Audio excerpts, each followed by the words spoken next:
Bonjour à tous et bienvenue dans ce webinaire consacré au YubiKey biométrique, qui sera animé par moi-même, Dorian Delorme, ingénieur avant-vente pour Infinigate. Donc, on va directement entrer dans le vif du sujet. Ici, je considère que vous connaissez à peu près le concept des YubiKey en général. Et si ce n'est pas le cas, je vous invite à consulter soit les vidéos YouTube de notre chaîne Infinigate qui sont consacrées au sujet, soit nous contacter directement, équipe Infinigate, si vous souhaitez avoir plus de précision. Donc, je vais commencer par parler de la base, c'est-à-dire les notions de passwordless. Donc, qu'est-ce que c'est?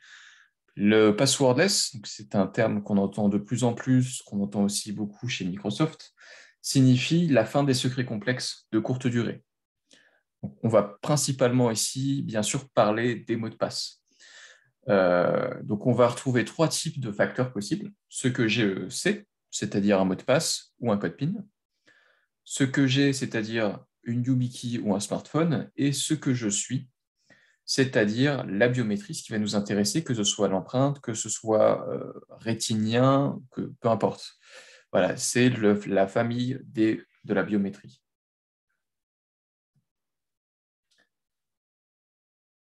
Donc, qu'est-ce que la biométrie? Donc, c'est quelque chose que l'on est. Donc, on a une définition du NIST pour tout ce qui est toutes les branches de la famille de la biométrie. Donc, on retrouve évidemment des caractéristiques physiques, l'empreinte, l'iris, le scanner facial également qu'on retrouve de plus en plus, notamment sur les smartphones, mais qui est aussi proposé sur Windows Hello for Business. Et une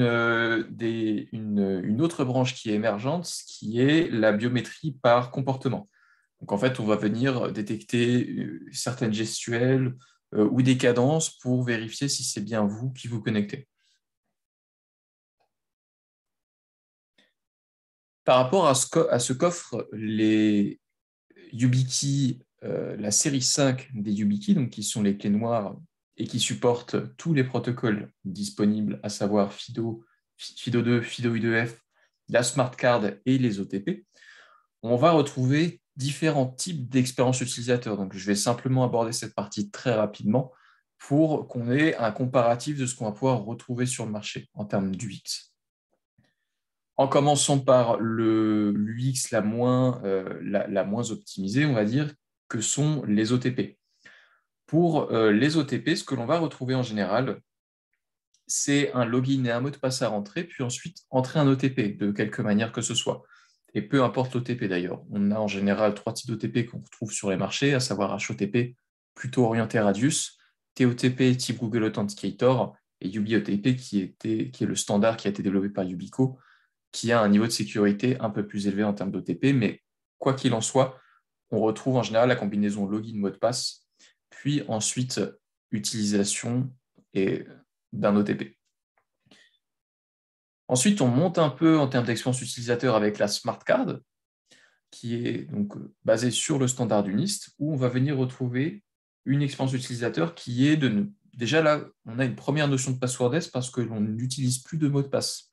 Pour se connecter en Smart Card, on va venir simplement brancher sa clé et entrer le code PIN qui va venir déverrouiller la partie Smart Card.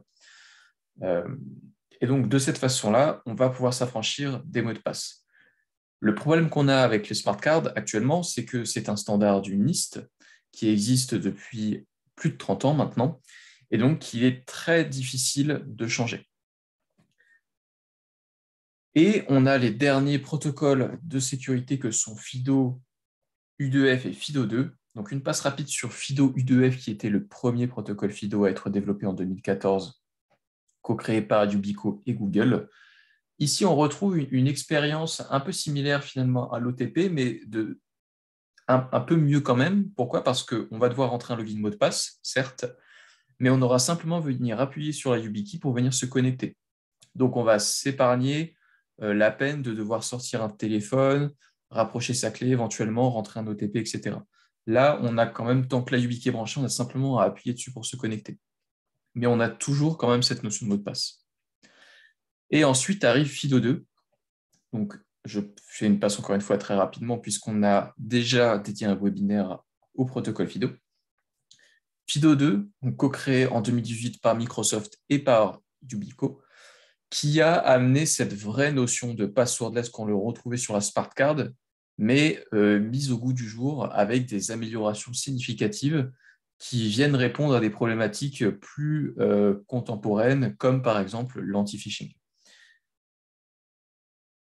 Donc, l'expérience utilisateur que l'on aura sur FIDO2 sera de brancher une clé, entrer un code PIN et être logué. Finalement, un petit peu comme ce qu'on va retrouver en termes d'expérience avec la smart card. Donc ça, c'était le premier jet que l'on avait pu avoir avec des YubiKeys, c'est se connecter avec un code PIN pour faire du FIDO2, donc code PIN entre 4 et 128 caractères. Puis, sont arrivées ensuite des améliorations pour venir encore améliorer l'expérience utilisateur. Donc, on avait déjà le code PIN qui apportait une vraie amélioration parce que le code PIN, on n'a pas besoin de le changer. Déjà, ce n'est pas une chaîne de caractères complexe et surtout, ce n'est pas un secret de courte durée puisque le code PIN peut faire toute la durée de vie de la clé sans poser aucun problème en termes de sécurité.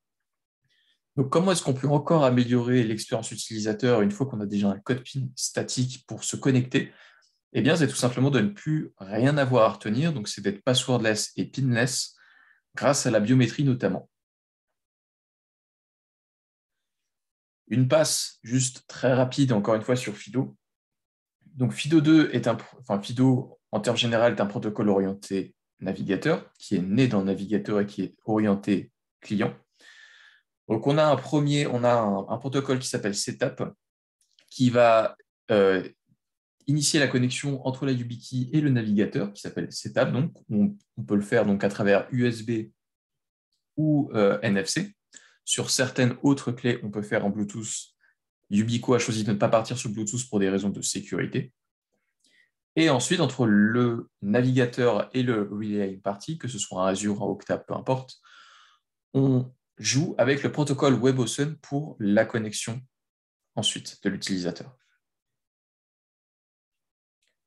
Et donc arrive le pinless, c'est-à-dire la YubiKey biométrique. Donc actuellement, Yubico a développé 2 clés autour de la biométrie. Une clé pour les connexions USB-A et une clé pour les connexions USB-C. Donc ici, on peut stocker jusqu'à 5 empreintes différentes, un petit peu comme sur un téléphone finalement, donc on peut stocker plusieurs de ses doigts. On va pouvoir avoir tout de même un système de fallback, c'est-à-dire que si vous échouez trop souvent à entrer votre empreinte, peu importe, si votre doigt est sale ou autre souci, eh bien, on va pouvoir avoir comme ça un code PIN de secours, comme on retrouve déjà sur les clés noires, pour venir faire des connexions, on va dire, en mode dépannage, le temps que les problèmes de biométrie soient réglés. Une autre subtilité qui a tout de même son importance, c'est que les 2 clés que vous voyez ici n'embarquent que les protocoles FIDO. Donc, on va parler ici vraiment à des clients qui n'ont que des cas d'usage FIDO2. Donc, par exemple, un client qui a des postes qui sont hybrides Azure AD Join ou Azure AD Join. Donc, on va pouvoir ouvrir sa session en FIDO2. On va pouvoir ensuite ouvrir sa session au 365 dans le navigateur, puis en parallèle ouvrir sa session Salesforce et sa session Okta. Voilà, il faut en fait pour utiliser pleinement ces clés que l'on n'ait que des cas d'usage FIDO, parce que les clés ne savent faire que du FIDO. Et donc là, encore une fois, très très simple à utiliser, encore plus simple que du code PIN, parce que éventuellement, ça peut arriver qu'on perde son code PIN, quoiqu'un code PIN à 4 chiffres reste quand même très simple à mémoriser. Mais tout de même, ici, on a encore amélioré l'expérience. Pourquoi? Parce qu'on n'a plus rien du tout à se souvenir. Donc, on va s'épargner du support en plus. Déjà qu'on s'en était épargné avec le code PIN, là, on s'épargne quasiment tous les supports qui sont liés à une perte de secret. Et surtout, on va améliorer tout simplement l'expérience utilisateur. C'est-à-dire que quand on va dire à un utilisateur de passer d'un mot de passe complexe qui va changer souvent à simplement venir poser son doigt sur sa clé pour se connecter, en général, on améliore même l'adoption naturelle de la part des utilisateurs à adopter ces solutions-là. Et donc, on va encore s'épargner du temps en s'affranchissant du frein au changement auprès des utilisateurs.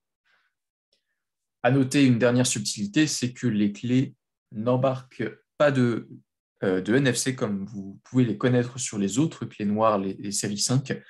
Ici, on n'a pas cette notion de NFC, donc on ne pourra pas se connecter en NFC via un Android ou un Apple, par exemple, même si la connexion via le port USB-C, par exemple, sur un iPhone ou sur un Android, sera toujours effective. Simplement, ce ne sera plus du sans fil. Donc, techniquement, comment est-ce que ça se passe? Comment est-ce que sont stockés ces secrets? Donc, quand vous entrez votre empreinte, vous avez une chip qui est dédiée au processing, c'est-à-dire au calcul pour vérifier que c'est bien votre empreinte.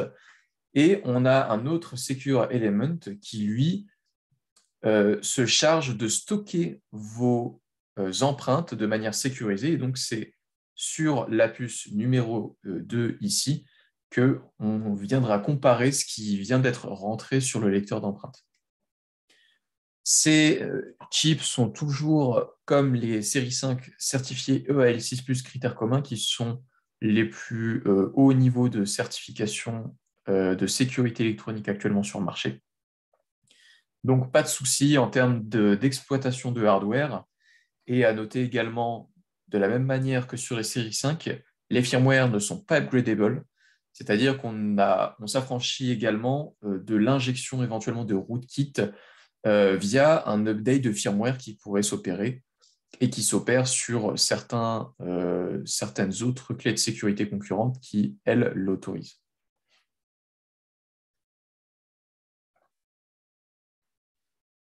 Donc, quel est l'intérêt de partir sur des clés biométriques? Donc, premièrement, l'expérience utilisateur. On va encore plus réduire cette friction au point de ne plus rien avoir à retenir du tout. Donc, on va encore améliorer cette expérience. On va aussi avoir, tout simplement en termes de sécurité, parce que la comparaison qu'on a le plus souvent avec une YubiKey, ce sont les TPM sur les ordinateurs. Donc très souvent, ce sont des TPM qui sont d'usine, qui sont implémentés dans une logique d'optimisation des coûts. Et pour le commun des mortels, ça n'intéresse personne, ou en tout cas pas grand monde, d'avoir une TPM qui serait certifiée EL6+, critères communs. Et donc la contrepartie de cela, c'est que une TPM est exploitable. On peut venir brancher pour $50 un module FPGA et venir intercepter des secrets. Tout simplement parce que les puces sont plus faibles que celles des YubiKey en termes de sécurité électronique. Et donc, c'est là qu'on va faire la différence notamment. Ce sera en termes de sécurité vis-à-vis d'une TPM. Et autre chose également vis-à-vis d'une TPM, c'est que la YubiKey n'est pas rattachée à un device. C'est-à-dire que c'est une racine de confiance portable. C'est-à-dire qu'on peut se connecter sur n'importe quel PC avec ou sur n'importe quel périphérique mobile sans que ça pose de problème et sans qu'on soit dépendant d'un matériel physique, si ce n'est la YubiKey. Et enfin, dernier argument et pas des moindres, un meilleur ROI. Pourquoi? Parce qu'on va simplement s'affranchir de tous les appels. Pour rappel, une stat intéressante, c'est qu'un utilisateur sollicite environ 2 fois par an le support pour des pertes ou des oublis de mots de passe, qui a un coût, qui avait d'ailleurs été estimé suite à une étude du Gartner à environ 50 € par reset de mot de passe. Donc, dans ces 50 €, on comptait le temps pendant lequel on a immobilisé l'utilisateur et donc qui n'était pas productif, et aussi et surtout le temps pris par les personnes du support pour venir effectuer cette réinitialisation. Donc ici, on s'épargne tout ça tout simplement parce qu'on n'a plus rien à retenir, on n'a plus rien à perdre, et donc on n'a plus rien à venir, on n'a plus à venir solliciter le support pour ces problèmes. Donc encore une fois, quand on était déjà passé des mots de passe complexes au code PIN, on s'était affranchi, on s'était déjà allégé du support parce qu'un code PIN se perd moins facilement qu'un mot de passe, parce qu'il ne change pas, parce qu'il est plus simple. Et du code PIN à la biométrie, on s'est quasiment épargné tout le problème lié à ces pertes parce qu'on n'a plus rien à retenir, si ce n'est éventuellement un code PIN de secours, mais qui va, donc voilà, on ne va pas réduire à zéro les sollicitations au support, mais on va très grandement le réduire, tout simplement parce qu'il y a quand même une notion de code PIN, mais qui reste, qui sera très peu utilisée dans le cas de la biométrie.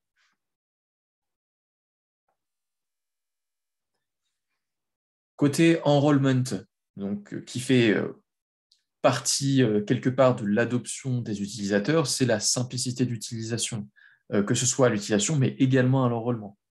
Parce que les protocoles FIDO sont des protocoles orientés client, orientés self-service, donc il faut que ce soit simple et il faut que ce soit efficace pour les utilisateurs de venir s'enrôler avec une clé. Donc, comment est-ce qu'on s'enrôle avec une YubiKey biométrique? Eh bien, on s'enrôle de la même manière que l'on vient se connecter, c'est-à-dire sur un portail Office 365, par exemple. On vient simplement venir ajouter une clé de sécurité et on vient brancher cette clé et on appuie sur la clé. Donc, on pose son empreinte sur la clé pour venir s'enrôler. Donc, c'est aussi simple que ça. Donc, que ce soit, et donc ensuite, on vient s'authentifier exactement de la même manière, on branche sa clé et on pose son empreinte. Donc, côté enrôlement, on a simplifié au maximum également l'expérience utilisateur pour qu'il y ait le moins possible de freins au changement et également solliciter le moins possible le support dans le cas où des utilisateurs appelleraient pour dire voilà, j'arrive pas à me connecter avec ma clé, voilà, j'ai besoin d'aide. Donc, tout ça, on va s'en affranchir avec les YubiKey biométriques.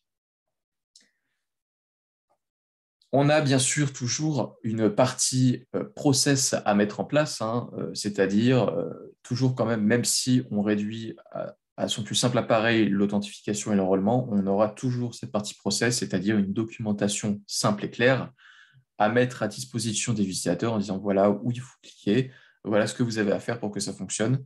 Et voilà. Mais dans le cas de la biométrie, on va quand même très grandement réduire la complexité de la documentation à suivre pour venir effectuer un enrôlement, par exemple. Dans quel contexte et dans quel cas d'usage est-ce qu'on va venir retrouver la biométrie? Ou à quel cas d'usage est-ce qu'on va savoir répondre en tout cas? On va savoir répondre dans le cas d'environnement à mobile restreint. Un exemple récent que l'on a eu, c'est Salesforce. Salesforce, depuis février 2022, force tout le monde à mettre en place ce MFA pour venir se connecter à sa session. Le problème, c'est que tout le monde n'a pas forcément de téléphone mobile pour le faire. Donc, on va avoir un problème de coût.